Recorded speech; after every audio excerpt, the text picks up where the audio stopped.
Bienvenue sur le cours cotation fonctionnelle. N'oublie pas de compléter les pointillés du document. On considère deux pièces planes repérées 2 et 3 maintenues ensemble par des vis 1. On souhaite que pour la bonne tenue du montage, la vis dépasse toujours d'au moins 1,5 mm. Nous mettons donc en place une cote fonctionnelle notée A, dirigée vers la droite car elle est horizontale. Lorsqu'elle sera verticale, elle sera vers le haut. La chaîne de cote va donc permettre de calculer les valeurs extrêmes de la cote condition A. C'est ce qu'on souhaite chercher. Il faut donc commencer par identifier les surfaces qui encadrent la cote condition. Donc nous traçons toujours la cote condition vers la droite. Ici nous repérons l'origine touche la surface 3, donc S3, et l'extrémité du vecteur cote condition touche la surface 2, donc S1. Ce sont donc des surfaces terminales car elles ne touchent aucune autre surface. Nous complétons également à droite le graphe de contact. Nous allons donc maintenant repérer les surfaces d'appui, également appelées surfaces fonctionnelles. 2 et 3 se touchent, donc 2/3.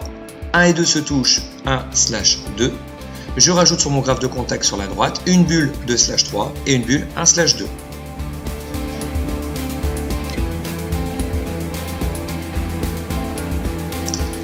Deuxième étape, pour tracer la chaîne de cote, on part de la surface terminale à l'origine de A. Ici, l'origine touche la surface 3, donc nous démarrons de la surface S3. Nous recherchons une autre surface 3. Elle est située sur la gauche, donc mon vecteur va aller vers la gauche et nous allons l'appeler A3 car j'ai relié 3 avec 3.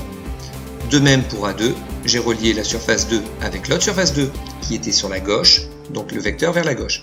Et ensuite le 1 avec S1, je l'appelle A1, dirigé vers la droite car j'étais de la gauche vers la droite. Nous remarquerons que la chaîne de cote est bouclée, aussi bien sur mon dessin que sur mon graphe de contact. On peut donc maintenant passer au calcul des valeurs extrêmes de A. Toutes les cotes qui sont orientées dans le même sens que A seront positives. On leur attribuera le même extrême. Ici donc, par exemple, A maxi égale A1 maxi.